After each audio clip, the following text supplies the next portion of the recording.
Welcome. Thank you for joining us. For those of you who haven't joined us before, this is Unit TV, and we're also attempting to record the Sound of Movement podcast. We've had a couple of technical issues, nothing that we can't absolutely dominate, and we're going to have some fun doing it. I'm going to flick over to my brother Rad, and he's going to introduce our epic guest today that we're very excited to have on the show.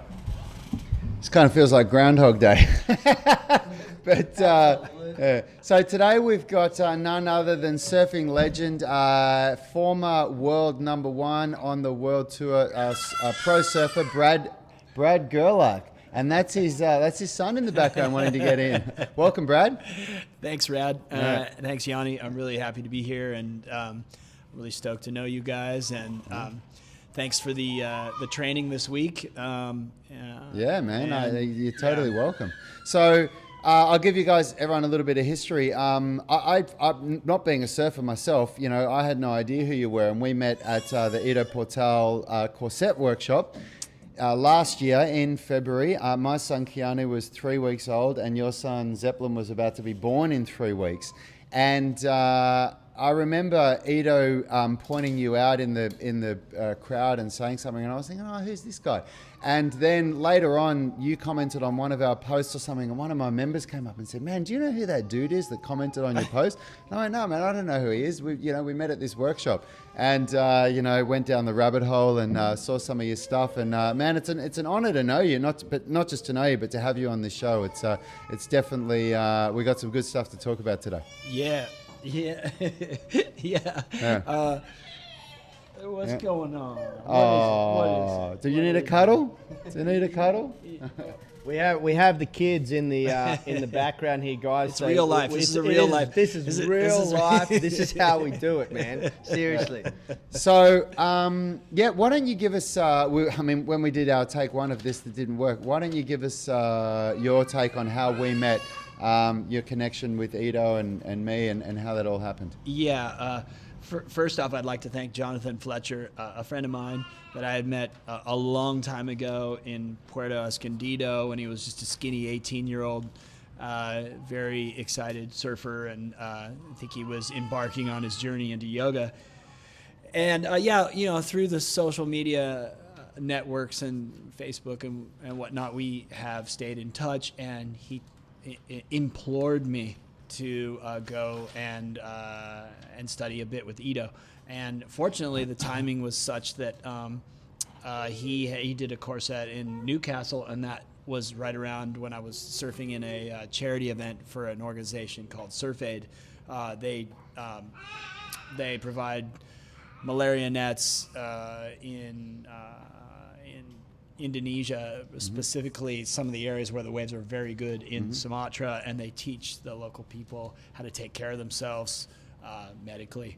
Awesome. It's an awesome organization. Anyway, the timing was right around, was set up so I could go, and I didn't know a whole lot about Ido, I was just very inspired and enlightened, and I really liked Ido's hardcore philosophy in movement, and how important it is to continually move and move in all these creative ways, and how much we need creativity in our lives, and anyway, I saw you there, and then I somehow had started to follow you, and I wanted to connect with some of the other people in the class that were living in Australia that I could maybe compare notes with, or and I've gone outside a lot in my life, outside of surfing. I've got a lot of teachers that don't surf, but I present to them like, hey, this is how I want to move. What do you suggest I do? Am I stiff here? Am I this? Am I that? So I'm just a very evolutionary, motivated person to grow and improve. And so I started following your Instagram posts, and I think I asked you a question like, why are you wearing shoes? Remember, or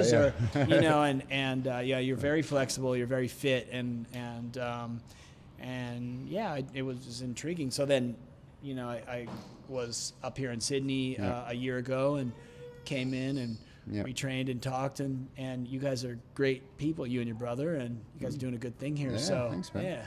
This social media network is really funny, isn't it? Because Jonathan Fletcher is someone that I follow on social media, because when I got introduced to Ido, I just couldn't get enough of it. He completely turned everything that I thought about training on its head. And when I went, it was really funny. It was about 3.5 years ago that I went to the Movement X workshop, and I just made the decision that I was going to stop my relentless pursuit of Kung Fu, which was the only thing that I was doing. And it was just driving me crazy, just this dogma of Kung Fu and the amount of hours that you need to put into it. I decided that I was going to try some gymnastics and learn a bit of that. And Yani said to me a month after I was doing it, he said, "Oh man, you should go to this Ido Portal workshop that I got this ticket for, because you're doing gymnastics now, so you'll get more out of it." And that's all I knew. I didn't even know what he looked like. Great. And we rocked up there, and he gets out, and that was back when he had the man bun. Yeah.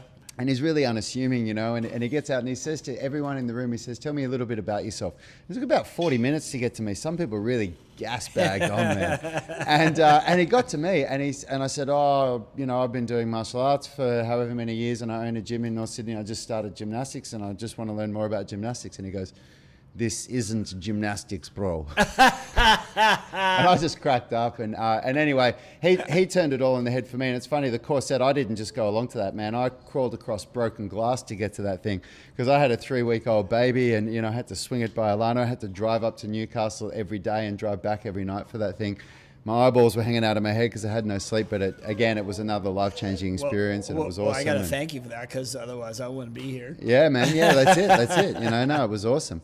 So, look, it's funny, isn't it, how this movement culture that Ido has created has brought, people like us together, and definitely. Doesn't he talk about that quite a bit? He said that community is extremely important for motivation and continual. Yeah. It's massive. I concur.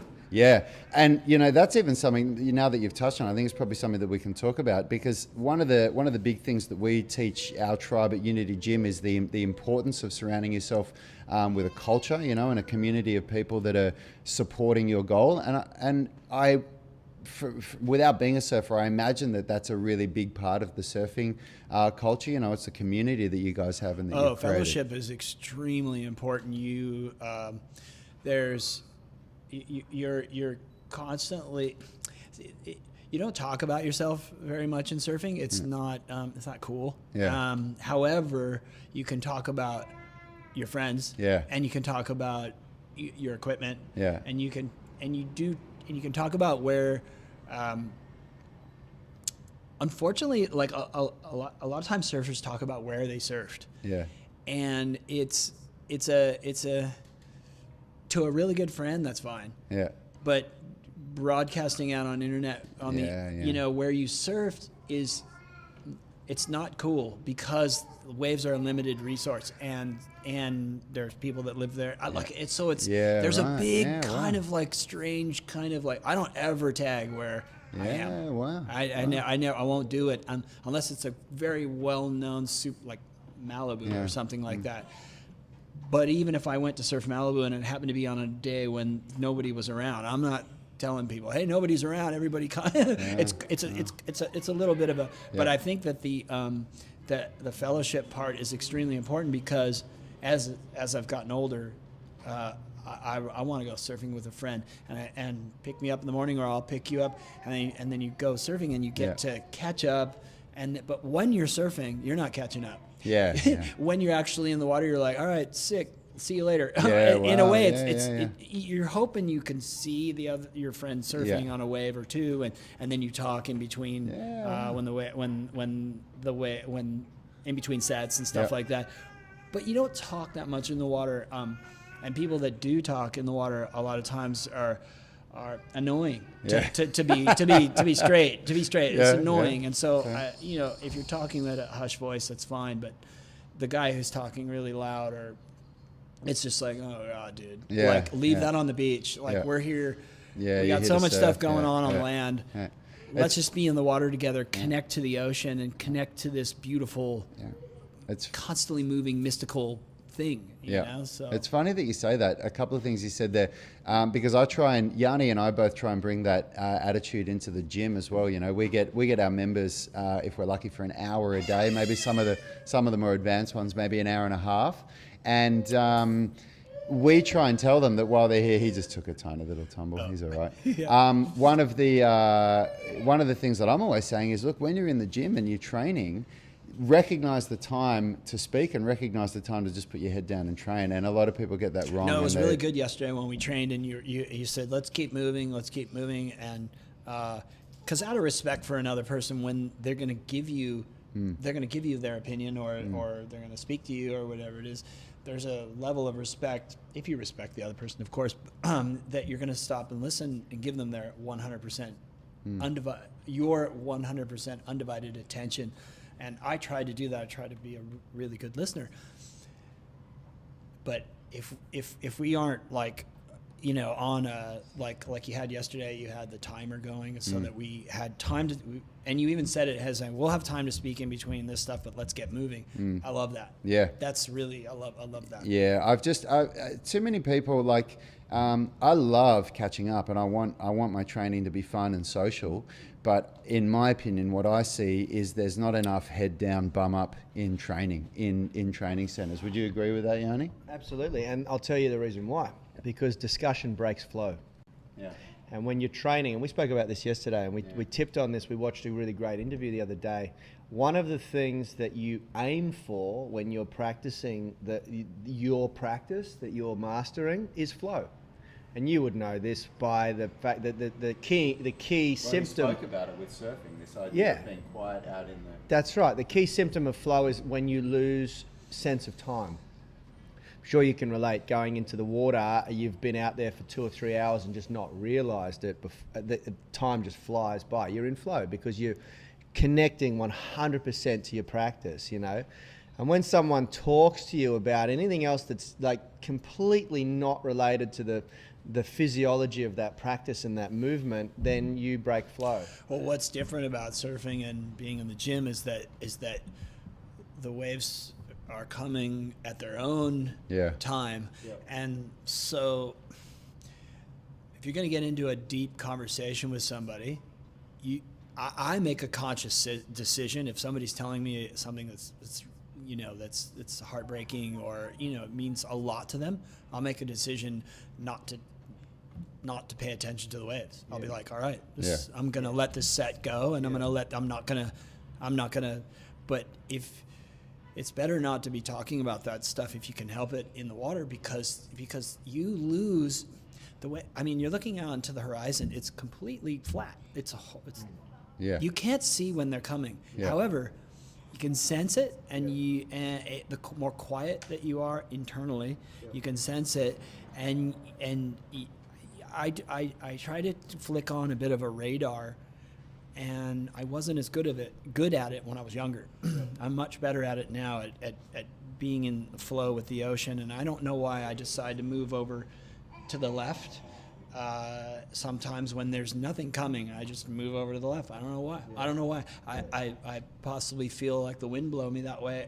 It sounds cliche, but like sometimes I move that way, and then boop, a wave just pops up out of nowhere, you know. And there's certainly some sort of.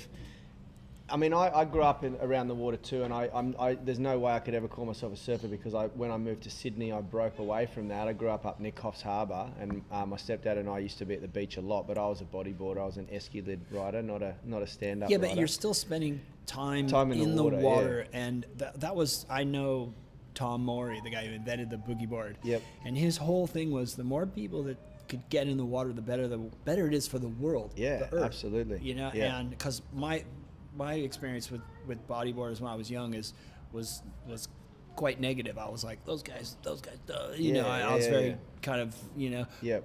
But as I grew, I was like, well, actually, that person's in the water, spending time in the water. They're enjoying the waves and. Yeah, absolutely. Yeah. Absolutely. But what I was going to say is there is some element that when you spend a lot of time in the water, you do start to really feel it and understand it, you know, and you feel it as an energy source. Like the ocean is like an energy source. Heavily, know? yes. I mean, even I've disconnected from this, and Rad and I had an epic experience with a pretty dicey rip when we were in the ocean together the last week. Literally almost drowned.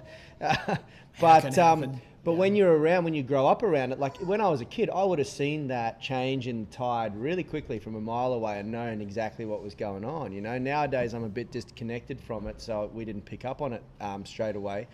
But as a surfer, I can imagine that there would be some insane connection to the ocean because you've spent so much time there. You know, you adapt to that. You know. Yeah, no, you do. I think the key with that, with maybe this is relative to anything, but is to slow down and flick on your awareness. In Aikido, they teach you how to connect to your center. Yep.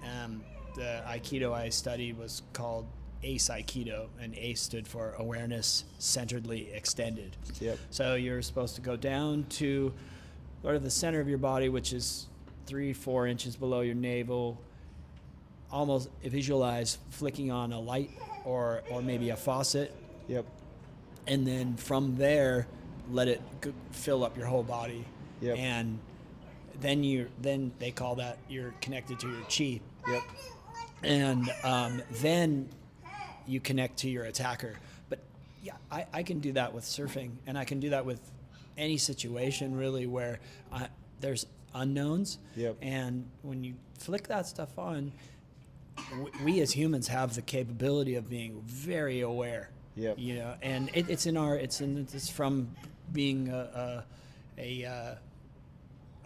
what's the word? A prey. It's from being prey. You know what I mean? Like we know how to do that. We just don't use it that much. And the more I use that, I find that even going surfing and I've changed my perspective from trying to grab all the waves that I can to just being in the water and recognizing them, and then even getting into a gratitude space of like, okay, I'm not on this wave, this guy's on this wave.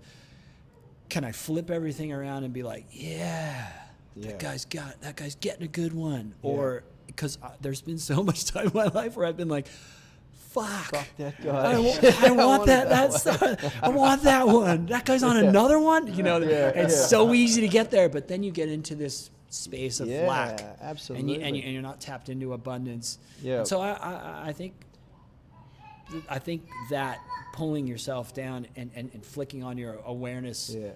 You're making me want to become a surfer. I don't know about Rad, but what you're saying is so important for people because most of the problems that people suffer that are related to health are because they don't take time to switch off and just connect with their observing self, you know? And that's something I didn't even think about. When you're out in the ocean like that, sitting there, and you said it yourself, you become quite at one with yourself. You're not thinking about the people you're surfing with. You're thinking about you and the ocean and the next set coming in and that sort of thing. Yeah. But this is how cool is it? We just got these little. We got two little babies just running amok in here right now. It's just awesome. Yeah. Rad's doing very well though. You can tell we're all dads, folks, can't you? Huh? How cool! We're just like rolling this like.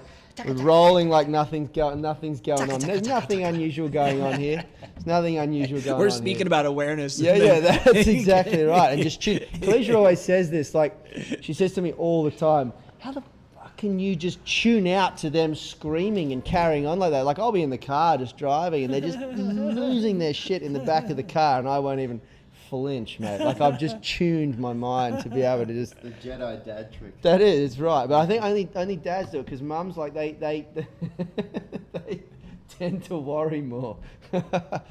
But anyway, this concept of being able to switch everything off and just be it. I mean, I don't think it's meditation because meditation is more connecting with the inner self of the body. But it's a form of complete. They call it. I've been practicing this ACT, which is to act. It's to effectively connect with your observing self, the spiritual self, and it helps to disassociate from feelings, sensations, and urges I suffer depression or work through depression, so it's helped me a lot. But when you're surfing, it would be an epic opportunity to do that, because you're disconnected from everything else that's going on in the world. And I think that's one of the biggest attractions of surfing, and why we get hooked on it quite young. And I think when you're, and I just want to regress a little bit, when you said switch everything off, I was talking about switch everything on. Yeah. Right. And so there is switching everything off, meaning switching off exactly what you said, the urges, the thoughts, the distractions and the noise, and switch that off and switch on your awareness. And I believe that that's the big attraction to jumping in the water, whether you're riding an esquilid or you're body surfing, or you're surfing, or you're longboarding. It doesn't matter. It doesn't matter. The ocean is such a moving, living thing, and I would say though that is not something I did when I was younger. It was more just like a playground to me, and it was an outlet for me, and I wanted to just express myself in the water and all that stuff, and if I didn't get enough waves, I was pissed off. And I can say today that I really pretty much, I don't have bad surfs anymore. Even if I catch one wave, or I catch half a wave, or it's getting dark and I only get one or whatever, I always have an enjoyable time in the ocean. It's pretty. Awesome. It's because of my learned perspective. But I'm not trying to say I'm the shit or anything. I'm just saying I found a way to enjoy it every time, and it seems odd. Like, wait, surfing, aren't you supposed to enjoy it every time? But a lot of surfers don't enjoy it every time. It's crowded. It's the conditions aren't good. It's windy. It's closed out. It's so many things that you it's not perfect every time. Yet you can actually make it perfect every time. Absolutely. As long as there is something to ride. Just perspective. It really is. And I think that's a natural evolution of just getting a little bit wiser. Like Rad and I treat our training like that too. And it was the same sort of thing in the old days. It was like that. It was a playground, and you come in and you try and pump yourself up, and you want your muscles to look good and this and that. And now it's a. I mean, I don't.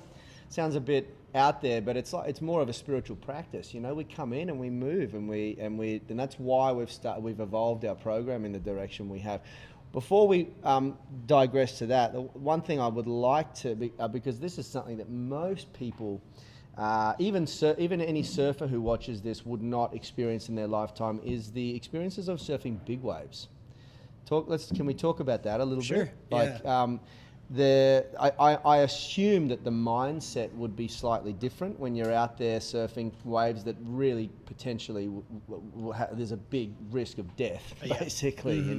Kind of throws things around. Because we were talking about this the other day. We both watched a movie that we spoke about yesterday, Adrift, and Kalisha and I had this talk about, like, we've been in big storms and big storms where you go, Jesus, like even when Rad and I were a kid, our house got struck by lightning, which was only a few feet behind where we were sitting having dinner. We lived on a farm in the country. So we've seen big storms, but we've never really been exposed to like terrifying storms. Rad's been in a hurricane and drunk in the army, naked, running around in a hurricane. That's what you do, right? You run around, you strip off and do a nudie run in the middle of the town. Yeah, that's right. But being out in real big waves like you've done, that would be what I would imagine close to being in, like near a tornado, like feeling the power of weather and what, like it would just be on a whole new level. Let's talk about that a little bit. Yeah, well, I mean, it is, but it's funny. I've made a few analogies. One is it's like being with a woman, and it's like being with a very big woman, right? There's still all the same. There's the same body parts. There's the same. You still have to approach, and you have to be sensitive, and you have to be charming, and you have to be, you could get very hurt. Yep. You know what I mean? And actually, you could get hurt by a really small woman too. So big women are dangerous. Well, no, small women. It doesn't matter. You know what I mean? It's unknown. Yep. You know what I mean? But but because you know, I've been with a lot of women, then I'm like, okay, I know I'm going into the danger zone, but but I'm aware of it. And it's the same with the big wave thing. It's like, okay, the thing was so interesting is I'd only ridden waves up to about 20 feet. Yeah. And then we started towing into these waves with an assist by a jet ski. Yep. Or a personal watercraft is what they call them. And all of a sudden I was riding 60-foot waves. You know, and it's like, oh, and I was going much faster than it had ever gone in my life, but I was doing the same thing. I was judging the waves the same, you know, like I knew what to do. I knew how to technically ride the wave. Yeah. So it was about decisions and being really aware. And yes, every time we went to some of these spots, I thought, I could die today. Someone could die today. You know, if we aren't really aware and alert and paying attention, and also not trying to be too much of a hero, you know, not too ego, like, you know, I'm going to be the man today, and all that kind of stuff.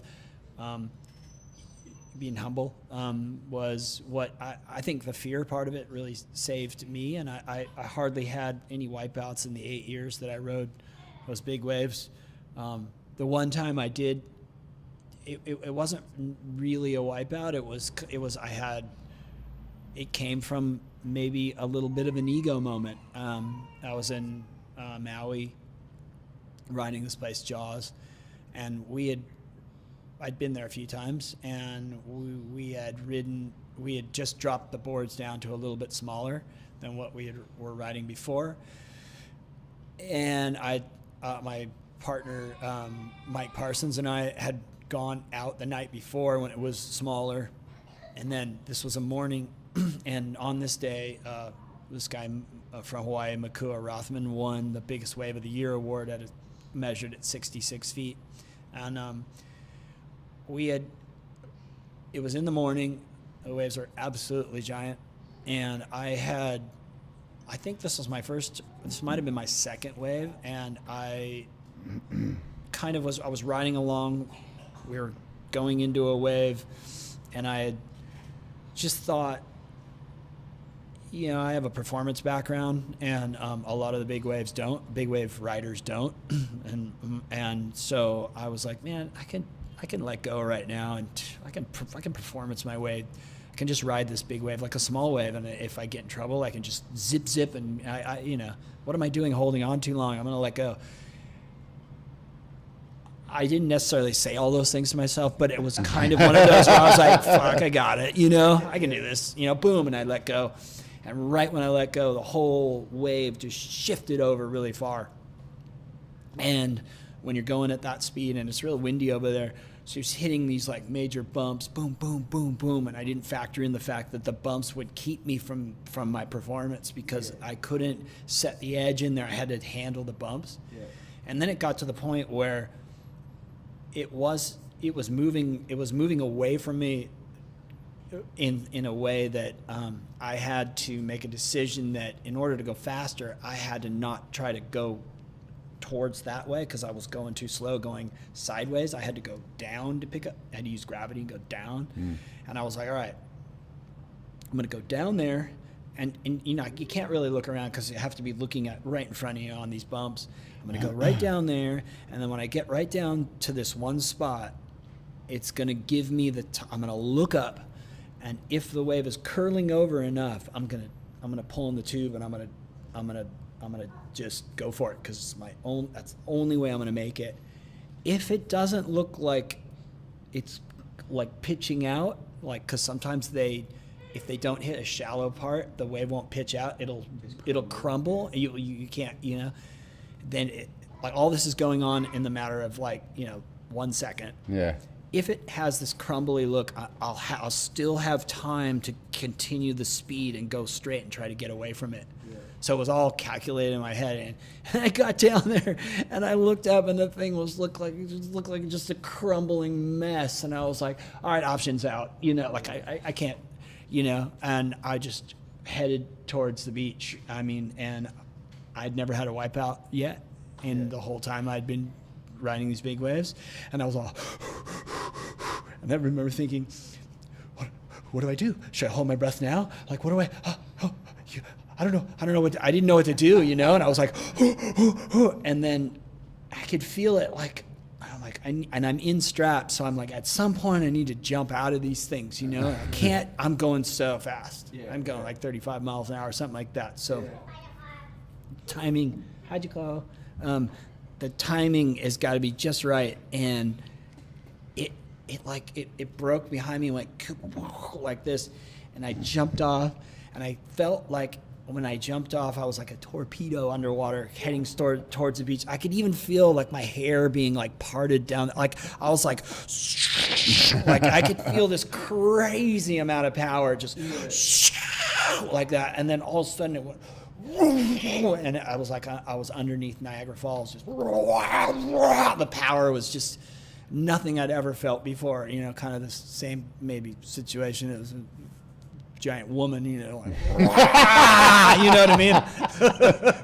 But like, I was just insane. And fortunately, I had linked up with a guy who I'd done a lot of rolfing with in the past, about 10 years, and he's a martial artist. And he did a whole breath class where he's breathing and doing this I'd never even heard of the breathing before. And I did this whole thing like 3 weeks before this thing. And I realized after doing all this breathing that when I let my breath out, I could hold my breath for like 4 minutes or something crazy. So when I was underwater, getting tumbled around and all that stuff, I just went into the zone of like, I'm okay. Yeah. I'm okay. I don't need air. I don't need air. And that really helped me. Because if you're in a place where you can't be like, hey, look, I don't like this anymore. Let me press a button here so I can get some air now. No way. Yeah. It's just, I mean, it's just the power is, the power is so impressive.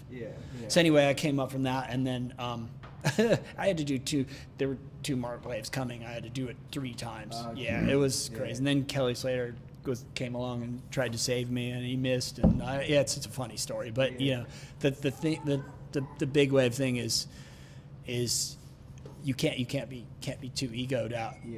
That was my lesson right there. Man, from my perspective, someone who doesn't surf, the word that comes into mind is insane. Like when I look at the stuff that you guys do, it blows my mind. I watched that movie, The Storm Chasers. I think that's 2 of your buddies. Yeah, they are. The Aussie guys. Yeah, Ross and Tom. Yeah. They're certifiable. Yeah. And I mean, I was drawn to that movie, man. Like, I love. I'm fascinated by storms. Like, if there's lightning going on, I'll drop everything. I want to go out and watch it, and I just wanted to see this movie because it just blew my mind. This idea that these people would be, these people would be, you know, surfing such big waves. And I remember, I think is Ross the guy with the family, or is that Tom? With the what? With the family. The one guy's got a family? Tom. When Tom eats shit on the jet ski, you remember that bit? Have you seen the movie? I haven't seen it. Really? So there's a bit where he's not getting any waves for a couple of spots that they go to because he's nursing an injury. And there's a bit where, so he's just towing him in, and he goes a little bit too far on this one wave and goes over the lip on the jet ski. I think I've seen the clip on it. Yeah, he gets smacked. The jet ski gets totaled. Like they have to tow it out. And just watching that, I was like, oh my God, like it's full on, man. It doesn't look very forgiving. Like I don't know how many times you get to wipe out like that. It's kind of like you scratch off 3 of your 9 lives. No. It's a strange thing with surfing. It's a total, like you could suffer. You see these guys suffer these There's one guy that takes this wipeout. I think it's 2 years ago or 3 years ago at Chopu, and he falls in the most, which is in Tahiti, and he falls in the most. The worst possible way he falls where you would just never want to fall. Yeah. And this wave is massive, and it's breaking on like 3 feet, 4 feet of water. I mean, Jesus. It's just like, how does he not get drilled into the reef and be completely like shredded? What do they say with? What do they say when the samurai cuts? Like just cut in half. Yeah. Like because it's a sharp coral reef. I mean sharp. Yeah. Coral reef. And nothing happens. But Really? I think he goes like this, and then the wave hits there just before he does and blows it back up. And so he right, so just. it sort of But if stops you him. get there and you're and before that blows it back up, I think that's where, because they've had people have been killed out there. Yeah. But it's like, we were talking about this yesterday when we were training, Brad. It's like, I can't remember what we were talking about, but we got onto the topic of when you know how to bail in a sport. Yeah. And like, when I was younger, I was right into rollerblading. Don't hold it against me. But, No, it's okay. You're riding an Escalade. You're rollerblading. This is awesome. Man, it was cool, all right? It was cool when I did it. And I got right into it. And I guess I was maybe at the amateur level, I was a grade or two below the guys that were at the absolute A grade. And we did some crazy stuff, and I had some bad stacks, and the worst one that I had was Yanni was watching me do it. I was in a vert ramp competition, and it was a 9.5 foot vert ramp, and it had the foot measurer there, and I got 5.5 foot air. Yanni told me, and I'll never forget. I can still remember this in my mind, but I hit the vert, and it was set up a little bit because it was a portable ramp, so it got set up differently everywhere we went, and it was set up the tiniest little bit over vert on this one side, and I pumped so hard, went right up, so 5.5 feet up, but drifted out and just came straight down and bottomed out. I completely missed the transition, and I drilled myself. But because I knew how to fall, I saw people just cruising along on the flat ground and hit a little pebble and fall over, and they hurt themselves worse than I did on that stack. And I think everyone in their chosen sport, like, you learn how to stack and you learn how to roll with it. Yeah. I don't know if you connect with a mystic force or what is it, but something like that, like what you just described. Like, you see people eat shit and you think, how the fuck did that dude?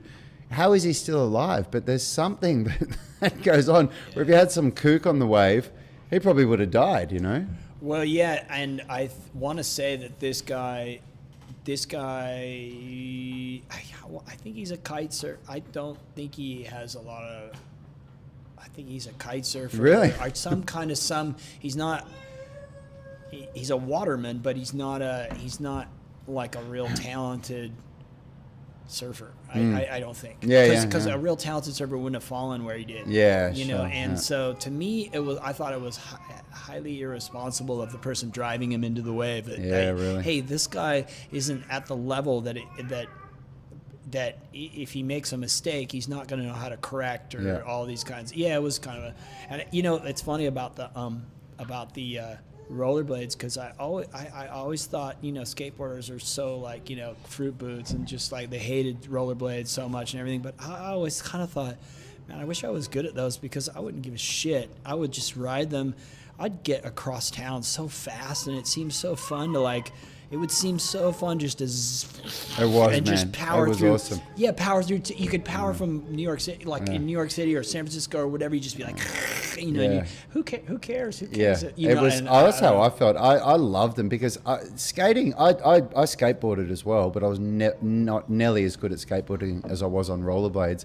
But rollerblades were awesome because when you became good at them, they was just strapped to your feet, and you could just shred the city up, man. That's kind of what I just fun. thought about. How cool would that be? Because I would I've been to a lot of cities in the world, and one time I went to Rome, and though I heard the city was small, so I just bought a pair of running shoes, and the food's so good, I was like, I'm just going to run around the city, build up an appetite, and then eat, and then keep running around, But yeah, I was thinking, God, you could really see the city in a different way, and they're more quiet than skateboards because they're rubbery or whatever. But I it's funny, like one of the guys right now, he's a year and a half older than me, and his name is Tom Curran. He's like the god of.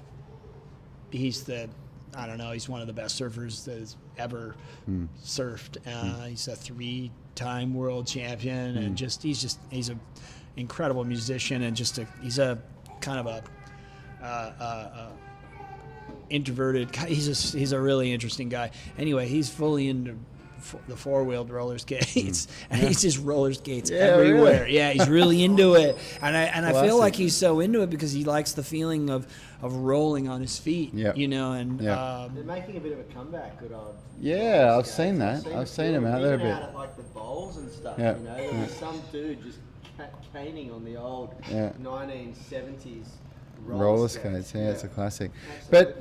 But let's move on to some a little bit of chat about movement, because one of the things that fascinated me about what you do is that when you came up here and trained with us the first time, we went and had a feed afterwards, and we were chatting, and you've created this system for teaching young surfers how to get better.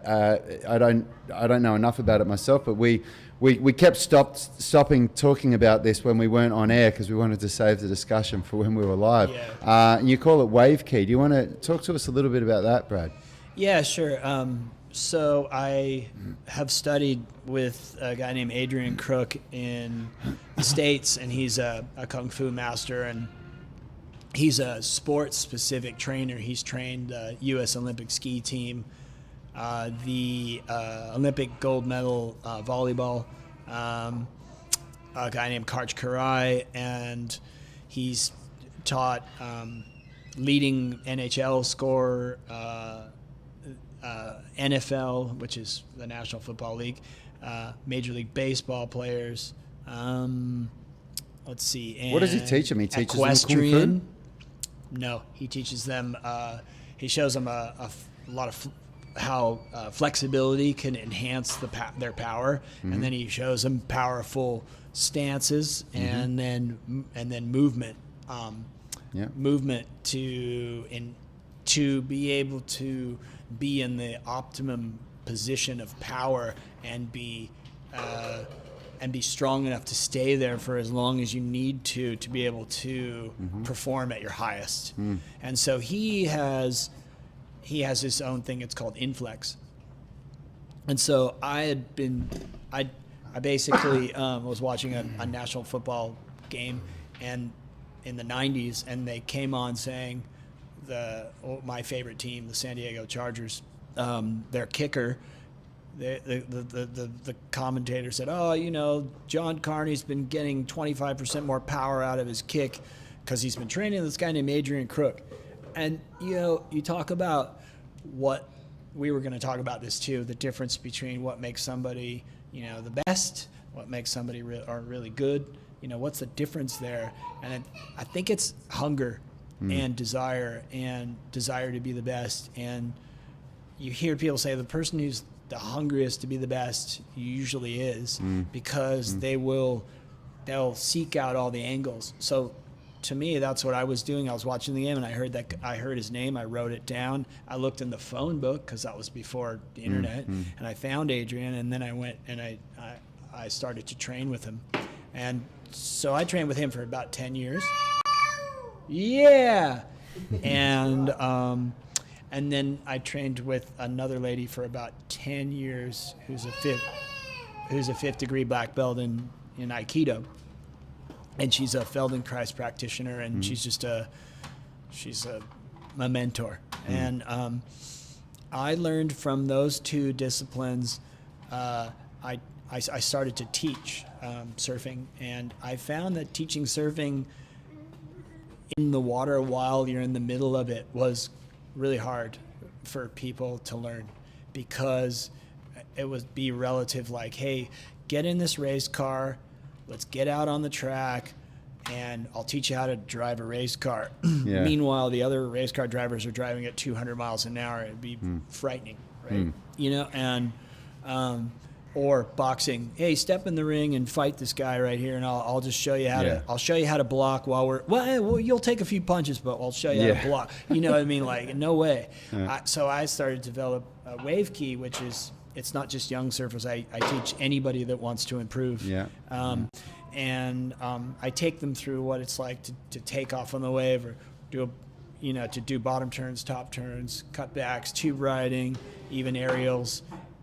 What is the technicality of what you have to do? What does your body have to do to be able to do this stuff, to control the surfboard? And so in a controlled environment, slowed down, first I show them intellectually, this is how you do it, and then you have to practice it. And with surfing, there's a limit. Like I said, the waves are a limited resource, so you don't get that many waves when you go surfing. Sometimes you do, sometimes you don't. But what's difficult for sort of the intermediate surfer or even the beginner surfer is catching the waves is a whole other sport than riding the waves.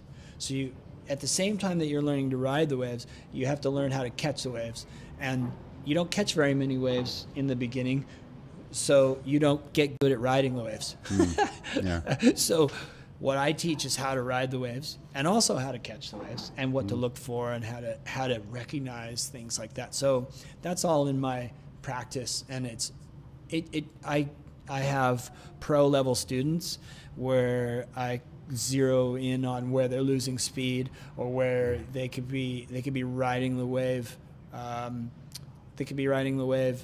That most of the time, what happens with really good surfers is they're strong and they're good, but they miss a lot of the power of the wave because they're running an agenda in their head, especially in competition. Oh, I got to get this turn off. I got to get to this next turn. I got to get to the next turn before the wave ends.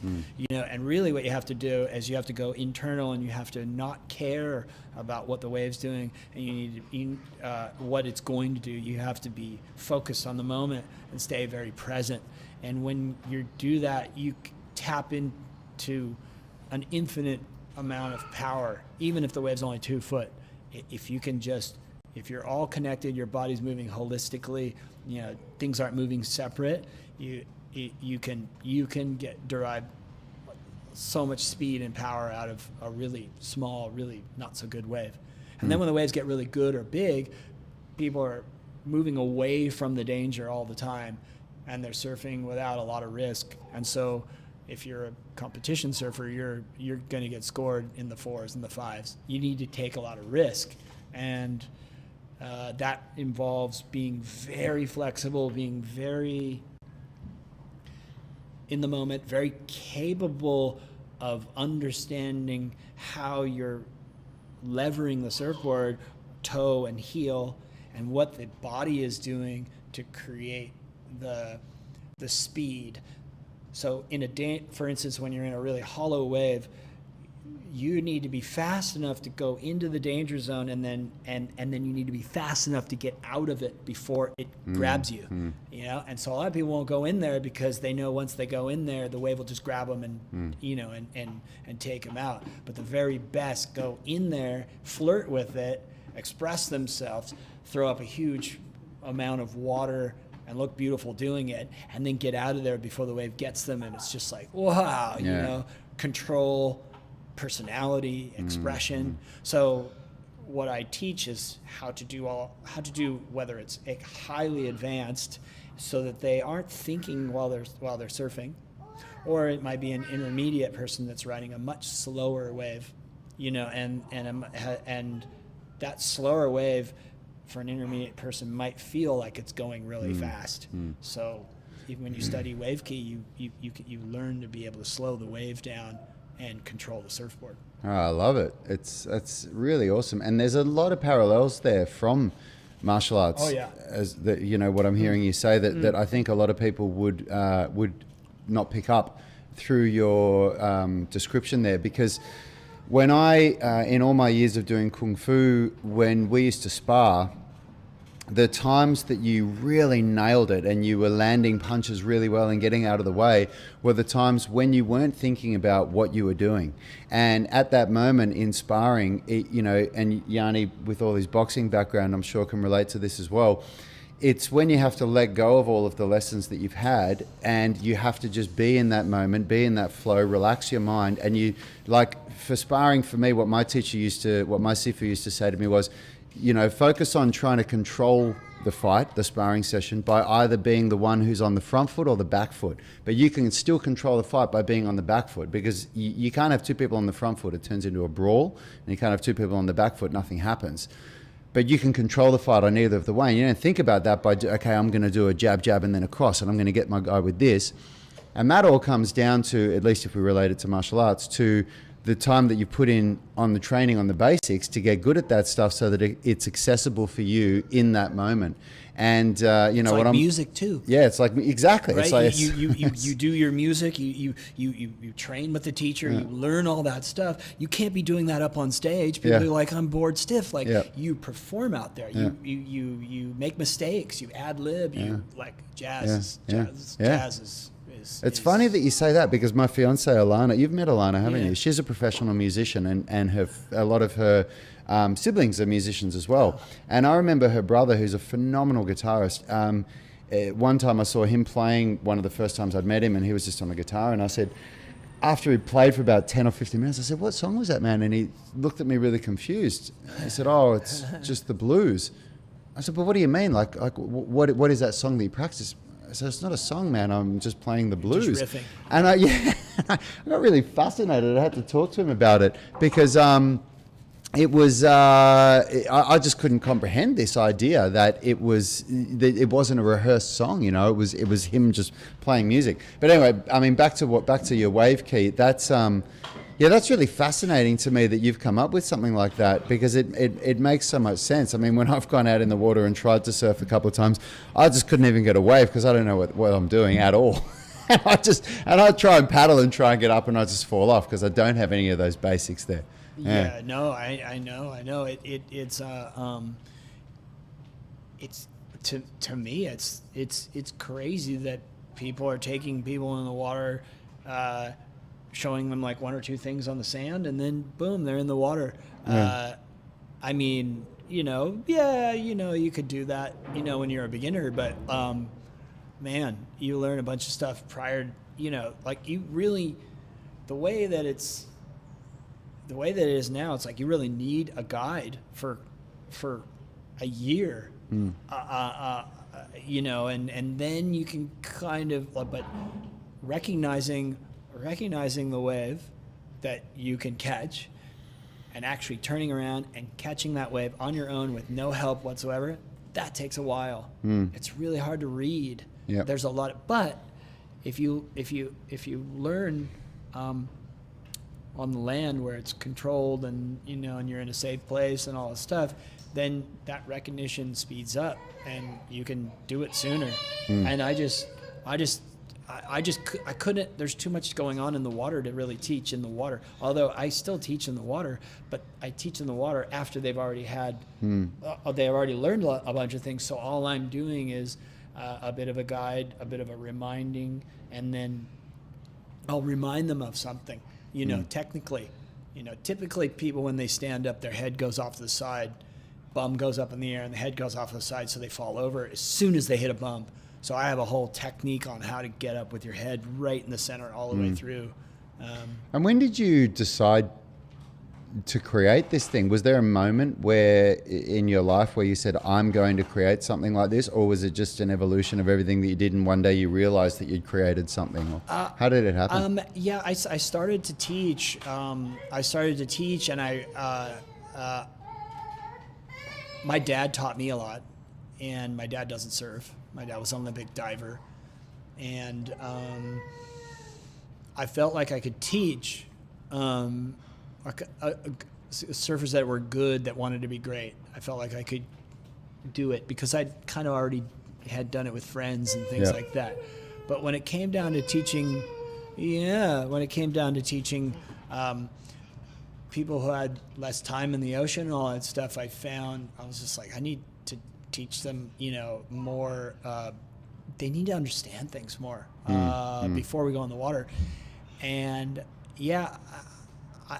doing the Aikido, I filmed the Aikido sensei because I had read Josh Waitskin's book, The Art of Learning, and he videoed all his. He went from being a chess champion to a martial arts champion, and he videoed his sensei, and he videoed a lot, and he said you could learn a lot by doing that. And I was like, that's a great idea. So I asked the sensei if I could film him, and he said, yeah, sure. And there were several things he was doing that he wasn't talking about. But when I watched the video and I slowed it down, and the way he turned his foot and did all this stuff, I was like, wow, I could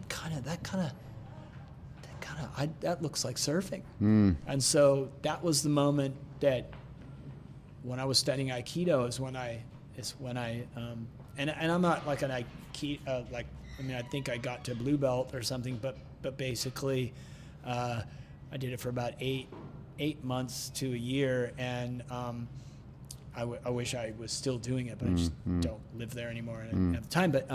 But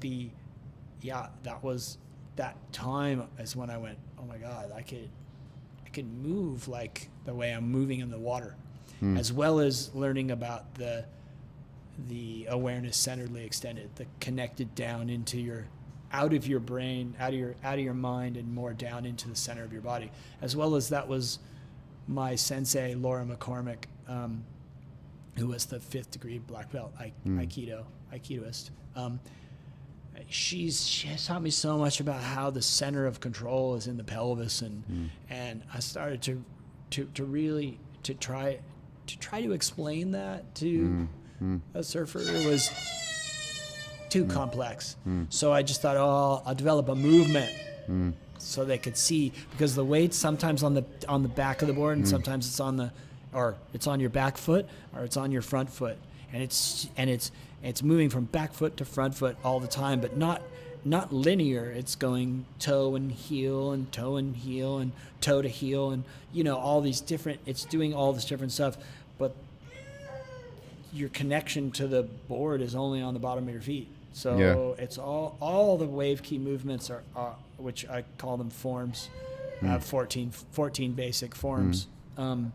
They are all based on what your feet are doing, and that's how you control the surfboard. All of it is all about controlling the surfboard, and where it relates to martial arts would be similar to, you're going to train for an opponent, right? If you're a professional fighter and you have another opponent coming, you know your opponent. Well, that's one thing, right?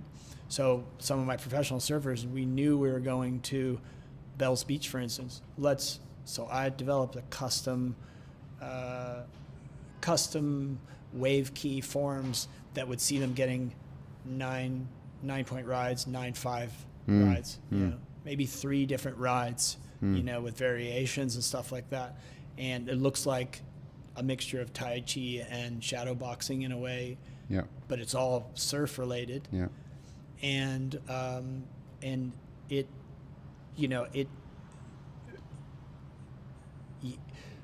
when you're doing wave key, you're not going through, okay, let's do, 10 forms of the bottom turn. I suggest, you do a bottom turn on a go 1 to 10. So your first bottom turn is on a 1-foot wave, and then your second one's on a 2-foot wave, and then a 3-foot wave, and then a 4-foot wave, and then when you get to 10, go back down to 1, and visualize that wave. So when you're on a 10-foot wave and you do a bottom turn, it's a much longer, much slower thing. When you're on a 1-foot wave, it's a faster, shorter, tighter thing. It's just there's an infinite amount of variation. So, but what you're doing while you're visualizing and you're doing that bottom turn is you're getting so connected to yourself. And so when you go surfing, you stay connected to yourself, and then you can derive a lot of joy out of just doing a bottom turn versus thinking, I didn't do a top turn, I keep falling on me. I think, and I just speak because this is what I was doing, is I needed to do everything right in order to have a good time. And instead now I'm more like, I'm just connected to the wave, and if I don't do a top turn, that's good, that's fine. I relax and then reconnect to the wave and get, it's just so. Yeah, that's awesome, man. There's a couple of things you said there that are inspiring me to go a little bit deeper into.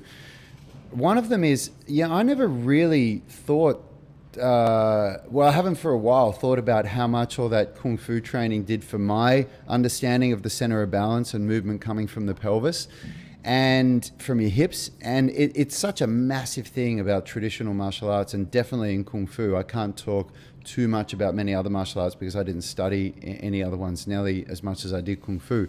But that's really where the foundation of the power comes from. It comes from from the feet, and then in through your pelvis, and then that transfers up through your spine to your shoulders and elbows and hands. And it's something that has made me a lot better at every movement discipline that I've ever sort of sunk my teeth into is having that foundation in martial arts.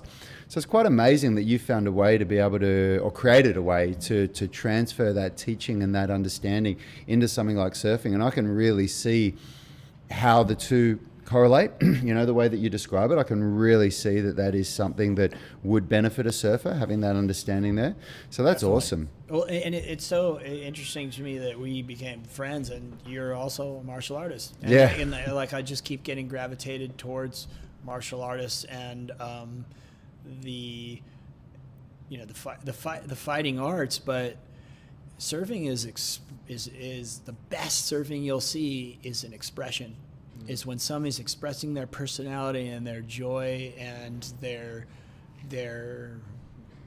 whatever's going on with them internally, and it doesn't look like they're on an agenda and you can see it. I watch just every surfer, so I'm like, yeah, that guy's. I mean, they're all good, but who's great? And some guys are really good and they wow everybody, but they're just acrobatic. There needs to be more than being just acrobatic. It's a style. It's a beauty, and it's an internal thing. It's wonderful. Yeah, for sure. There's one more thing that I want to touch on before I forget about it, and that is something that we were talking about before we went live, where you said to me. I said to you, yeah, you're just going to tell me a little about wave key, and we'll have a discussion about that. And you said, at some point in that discussion, you said wave key is not a holistic thing for surfing. It's not you only need to do this and that's it. And I really love that, because that's definitely something that Yani and I believe in with what we teach at Unity Gym with the Foundation Movement System. It is not a holistic way of training that gives you everything. And I've even seen Ido say this in an interview where he really scorns people that refer to this as a complete system, because saying that something is a complete system is just so flawed, to think that that's everything that you're ever going to need. And you said before that that's one of the things that drew you to want to come up and train with us here, because you felt that we had something that we could offer you that was going to help your own personal, game out on the surfboard. Do you want to talk a little bit about that? Yeah, I mean, surfing doesn't take care of you. I mean, it's you can't just surf your whole life and then your body will be fine. You take wipeouts. The fact that you're laying on the surfboard, arching your back, your shoulders and your traps and everything just like I kind of like almost unhinge my scapula and I dig into the way. I have a couple different paddling things going on, but if I do simply just surf, I feel like my body goes like full opposite of evolution. It just gets my back gets more rounded, my body gets more hunched over, my hips get tight. There's so much, I can't just surf. So I would say with wave key is specific for surfing, so it's not going to undo the things that you do when you surf. However, it is going to teach you how to move with more awareness and better to be able to use your entire body when you surf versus just body parts. And I think it's up to it's up to you as the surfer to go out and seek ways to unwind yourself, and that by unwinding yourself is doing opposite movements and lateral movements that you don't do when you're surfing, so that you can build yourself. You can be strong all the way around. And one of the things we did in Ido's course were these, I think they were called sissy squats. Those things where you do the knock-knee things, and you do a few things that people tell you, don't do those, you'll hurt yourself. But really, though, if you do them with awareness and you don't load a bunch of weight on there and do a sissy squat, you just do enough to where you're building this resilience within your body. I thought that was highly intelligent, and for me, I've needed to go out and learn to unwind my body so that I can continue to improve at surfing. I want to improve even, all the way until I can't surf anymore. I don't know when that'll be, but and the improvement comes. What does that mean? Improve? Does that mean you're going to get more acrobatic? No, it just means, for me, it means more connected to the wave, more completely 100% connected to the wave without any excessive muscularity, or there's a complete economy of movement and a total oneness with the wave. And I think that requires an unwound body. The body cannot be wound tight. You can't move like water. So anyway, that's here's the thing. There's no static and there's no stagnant with the body. The body's going in one of two directions. It's either evolving or devolving. Yeah. And that's from the point that you're born. Yeah. You're either evolving or devolving. Yeah. And most people at 52 years old feel like they're deteriorating. And, that's right. And that's why I think coming and seeing you guys and really exploring weights and strength training as we get older, is extremely important with bone density and testosterone release and tissue stuff. quality. Yeah, tissue skin, qualities in your all body. This stuff. So I think with surfing, I will say that there's been a lot of stigma around a gym, because surfing is like, it's sunshine and it's warm water and you're in the beach and you're just like, you feel healthy, and you feel like at gym you're thinking sweaty, bunch of sweaty dudes and and hey man, like this kind of, but that whole thing is changed so much. I mean, that's still there, of course. You know what I mean? Absolutely. But you guys have such a great spiritual approach to your gym, and that's why I was drawn to you, and you guys could help a lot of surfers here in Sydney that want to improve and want to stay fit and I mean, staying fit is, there's two reasons, maybe three reasons to stay fit. One is you still want to be fuckable. Two, slip that in.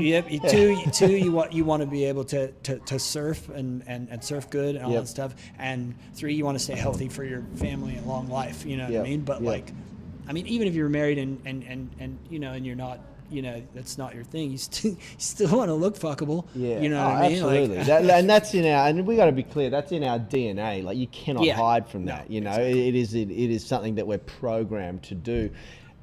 There's something that you flashed on there, and I want to dive into this.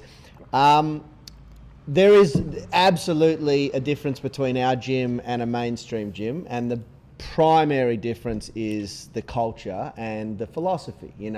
We don't cultivate a culture and philosophy that has people looking in the mirror going, fucking how good are my muscles, and look at this, and and that's just us. That's just what we if your prerogative is just to train to look good, like focusing on number one, the fuckable factor, that's cool. You do you. I don't necessarily have anything wrong with that. I don't think it served me very well, and I don't think it serves most people very well.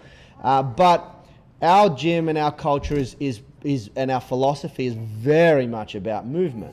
And this is something that I'd love to talk to you about. We mentioned it the other day.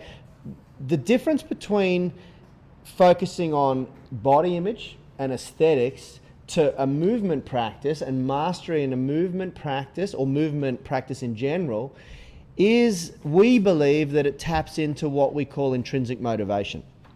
And this is something that I think that it's something that you would be able to relate to. What is it that keeps you surfing? It certainly isn't to go, because one thing that I notice with surfers is the amount of paddling you do.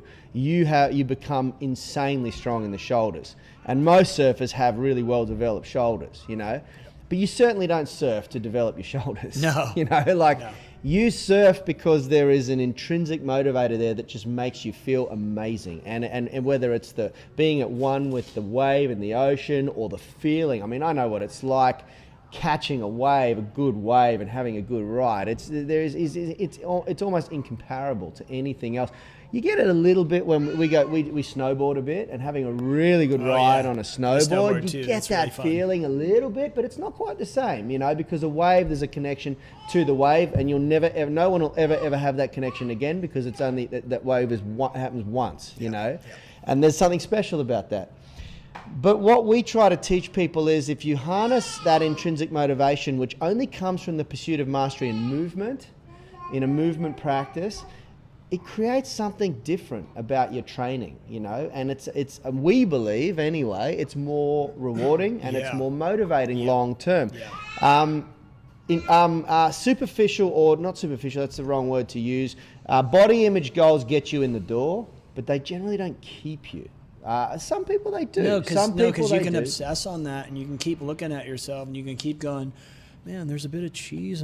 I've been fasting now for all of a sudden. There's still cheese there. Yeah. What am I even doing this for? You know. Yeah. No, I know, man. It's much better to go after how you feel. Yeah. You know, and if you. And how you perform. And how you perform. Yeah. Yeah, for sure. Yeah, it's that's definitely the only thing that's ever kept me going. Which is it's awesome. I wanted to, talking about the way you feel and talking about being fuckable, because you look way more fuckable now than you did when you were here last. You look like you've lost a few kilos, Brad. And no, we were speaking before. You said that you've started intermittent fasting since we last saw each other, and I can see a difference, man. Like you look slimmer, you look healthier and more vibrant. Yeah. How's that going for you? Yeah. Well, I want to thank you guys because of you asked me all those questions about it. I remember now. Yeah, and you gave me the book that you wrote, and I read it, and I was like, okay, you know, intermittent fasting, can I do that? You know what I mean? And I needed to. My sensei Adrian was like, you know, how much did you weigh when you were competing? So 165 pounds. He's like, see if you can get back down there. And I was like, what? I weighed 180, 182 or whatever. I didn't feel like I was really that fat or anything. I just kind of was like, oh yeah, I'm a beefy.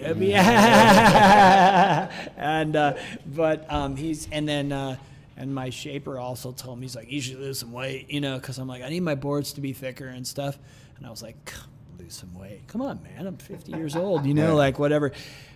But yeah, the intermittent fasting and then cutting out gluten too has helped me a lot.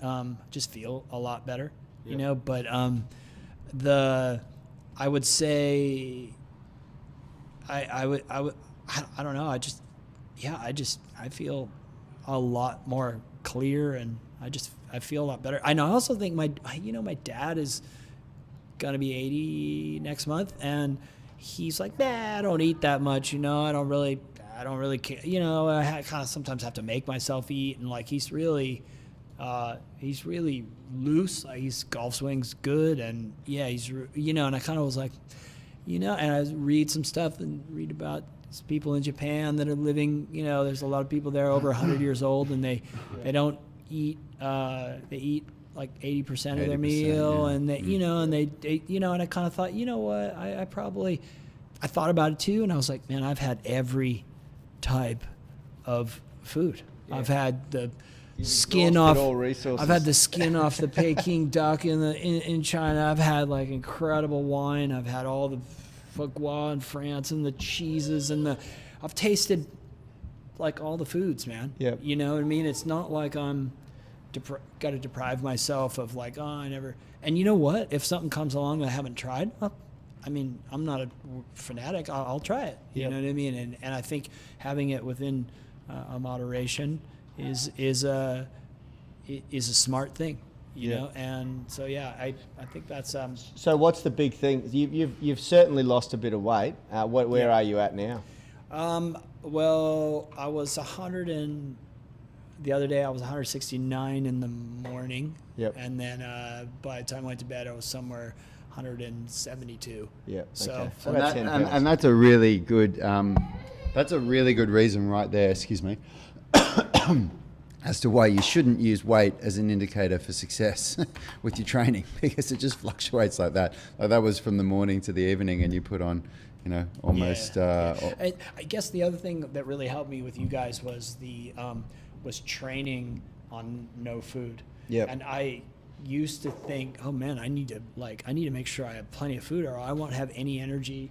Yep. You know, Yep. I won't have any energy when Absolutely. I'm training, but it's not the case at all. Yep. And you know, I think depending on your age, of course, you know, I don't know how I would be doing this if I was 25, but like, it's possible, you know, you can do it, but there is a transition phase, and it's different for everybody. And I should say that if you're competing at a really high level, transitioning to an intermittent fasting diet or a ketogenic diet or anything that's quite a radical lifestyle intervention, it takes a little bit of time, and it can take 6 months for the body to retool itself and be able to perform at a high level without it impacting your physical practice, you know.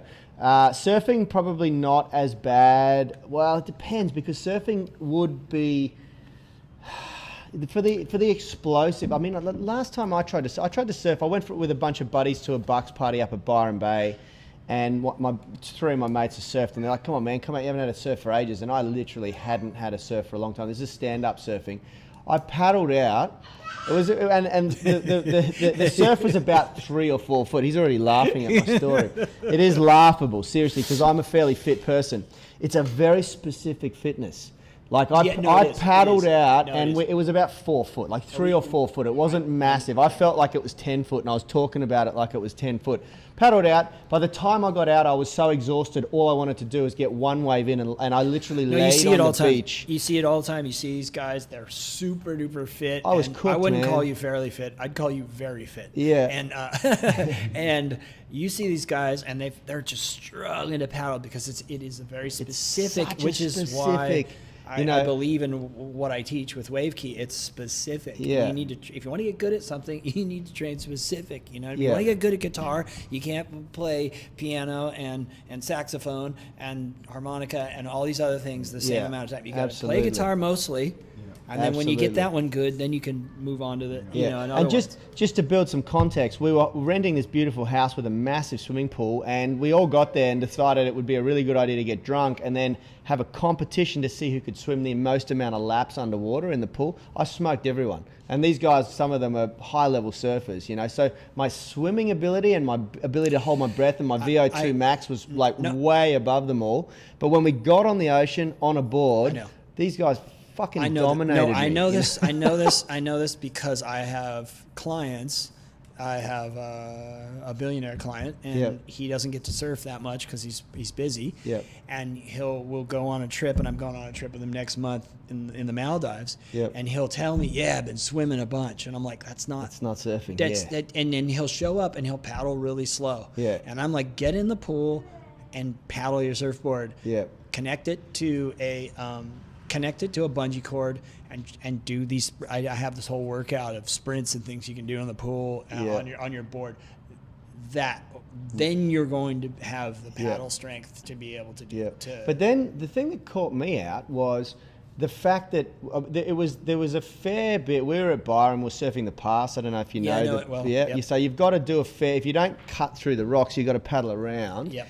And it was a fairly decent sized wave. So when you add the duck diving, constantly holding your breath with the sprinting paddle to break through each of the sets, and it's seriously like I caught one wave, and then I tried to paddle from sort of main beach, like almost as far as I'd gone in, back around again, and I was cooked, man. I came out and had to lay on the surf, on the sand for about 20 minutes and regain my composure. None of that's surprising me. Yeah. Even though I know how fit you are. Yeah. It doesn't surprise me at all. So back to what I was talking about before, intermittent fasting, if you're like competing at a high level and your body needs that VO2 max, it will disrupt that.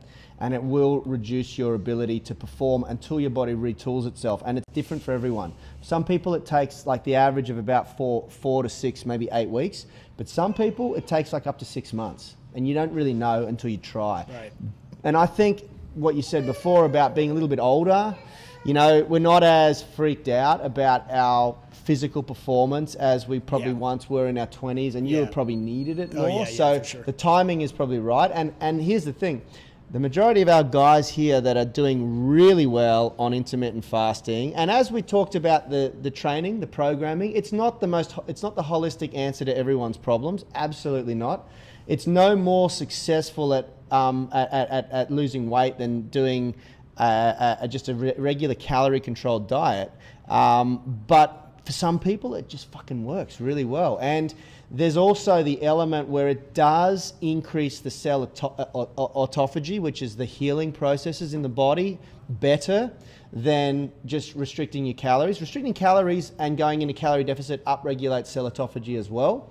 So it's not like that doesn't do it, but intermittent fasting seems to do it even more. So, Yeah, I was really fascinated by the point that you said that it's okay, like it's actually good for us to, how did you say it? Like, not get used to isn't the right word, but it's good for us to experience hunger. Hunger, absolutely. And that is, and prior to you saying that, I would think more like it's not good for me to experience hunger. Yeah. I'm hungry, man. Yeah. And I'm hangry and I'm hungry and these. That's right. But when I look at it and I say, oh, and I get hungry and then I go, oh, this is good for me, then I'm not hangry. I'm not. I go, oh, this is me. This is I'm training. Yeah.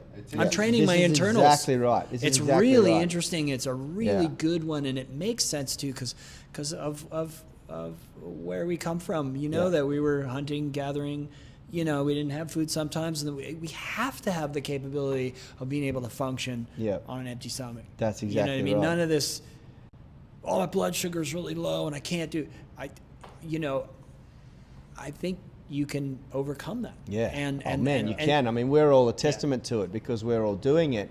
And, we haven't eaten yet. Yeah, that's exactly right. None of us have. I haven't. Rad probably hasn't. I don't think you have. None of us have eaten. It's midday almost, and we're fine. Look, it's funny. Very quick story. Digress. I had to get some bloods done last week, and I had to be fasting. And I went to a clinic where we're getting our bloods done, and there was 15 people all lined up having the same sort of blood test who all had to be fasting.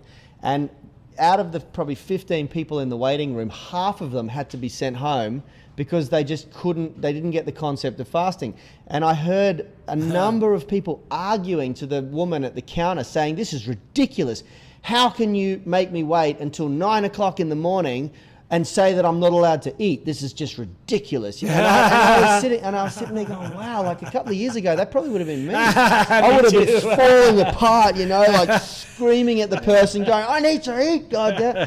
Nowadays, I'll go to 3 o'clock and train twice. And the other day I trained for 6 hours and hadn't eaten at all, and my body's just completely retooled itself. Yeah, the idea of training and without the food, that's the thing that I think really kind of blew me away, because I was thinking, oh, well, if you're going to fast, then you can't train on that day. And all stuff. But actually, no, it's not at all. And you feel good. Actually, you feel a lot better. Yeah, and the cognitive performance of your brain is like through the roof. You don't have that cloudiness. It's really true. It's really true. Well, it's true for me. Yeah. And well, it's true for everyone that has successfully done it. The point is, most people fail at the transition point. Most people go for the first 3 or 4 days of experimenting with any sort of calorie restriction. And the moment that they feel that discomfort, they have this thing that they've been programmed to think from birth, from childhood. Oh my God, if I'm hungry, I got to eat. Yep. And we do it. Like we do it with our kids. We put food in their mouth because we want them to grow up big and strong, Yep. And we're just programmed to feel like, oh my God, I need to eat, otherwise I'm going to die. And the funny thing is, there's 2 things that are proven the most critical in someone's successfully being able to control their weight. One is that they have to practice daily cognitive restraint, meaning that they have to restrict themselves consciously at some point through the process, and they got to build up or cultivate the ability to do that. So that concept of being okay with hunger and being okay with feeling uncomfortable, and you effectively practice that and build it like a skill. You know, you train your body to handle it. I think it's just knowing that it's good for you. I think that's the thing that really helps, is knowing that it's good for you to experience being hungry, and because it is good for you. It's good for your internals. Yep. It's good for you know, and knowing that part of it changes the mindset. It changes the mindset completely, because you're like, I'm doing good for myself right now. If I get a hunger pang, you know what I mean? Like, exactly. No, I'm okay. And they do go. And the other thing you wrote in there too that I liked a lot is they go away. Yep. There's a point where they come on strong at, I think, what did you say? It happens with your circadian rhythm, basically, but it's usually it's like a wave. It's like 15 minutes. Circadian rhythm is the body's rhythm with our sleep-wake cycle in relation to the sun and our environment. Okay. So usually it all falls into a sort of a rhythm. So when the sun comes up, our body wants to wake up, and when the sun goes down, our body wants to go to sleep. We start to release hormones that switch off systems in the body, down-regulate systems in the body, and our food and our eating cycle really is meant to be in rhythm with that. Some people are not, but you know, you will usually get the Spaniards. Or just people that like have midnight snacks and shit like that. You know, like Spanish don't eat till like freaking midnight. Yeah, really? Yeah, they don't eat till like, they eat like 10 or 11. Yeah. Wow, yeah. that's They have wild. I mean, they have I think it depends. It might change in the winter. Yeah. You know what I mean? They might do it differently. Yeah. I just know the only time I've been there is in the summer when they. Yeah, look, man, I'm super glad that you've got a bit out of that book, and that you're actually actioning it and doing it, because it's such a good thing. I think I'm on I want to say I'm on maybe 3 weeks or a month here of doing it. So yeah, I feel like it's like. I just do it. Yeah, that's what I do. Yeah. And hey, man, you save a lot of money too. I read that too. And then I've been trying to do like a vegetarian meal, like a 1 or 2 nights a week too, which makes sense too, because it's like, I mean, I do think about like, God, man, I just eat meat so much. Like at some point, can it feels good, doesn't it, when you have a vegetarian day? Yeah. My guts like it as well. Yeah. Well, Brad, we've got like a list of questions here that we're going to ask you that we didn't get to, which is making me think we're going to have to get you on here another time. Next time you're up here in Sydney. With less technical issues as well. Yeah, with less technical issues. I'm happy to come back. Get it started. Yeah, for sure. I'm happy to come back, because I feel like you guys are similar to me. You like to help people. And I really like to help people. I guess that was the thing when you asked earlier about, you know, when I developed Wave Key, like was there a moment? But the biggest moment for me is when I started to teach. I started to feel very good about it, and very good about myself, and that I was like, man, I'm really good at this. I love doing this, and I'm good. And I think that you guys are really good at what you do, and it's rewarding, you know. And so I'm happy to come back and impart any of the stuff that I've learned. Yeah, man. And I think there's a lot of people out there that'd be happy to have you back as well. So yeah, cool. Hope so. Yeah. Well, let's. Thanks so much for coming, man. It's been an awesome chat. We'll get into some training now, or a bit of a feed, and then some training the Savo, whatever is going to work out for us. But yeah, man. Look, it's unreal to have you on here, and looking forward to the next one. Thanks so much, and I just want to thank my son for being such a good. How good was he? A good little human here. Yeah, letting Papa do his thing. Lasted like 2 hours or something. Yeah. Kids have how good. Luck out there. Kalisha's been amazing. She's been behind the cameras, filming, shooting, producing content, and helping with the kids. Superstar back there. Yeah, awesome. Perfect. Awesome. All right. Well, thanks, Brad, and we'll see you next time. Okay. Awesome. See you guys. Oh, I got a pee. we could have stopped and let you pee. Rad and I both went and pee.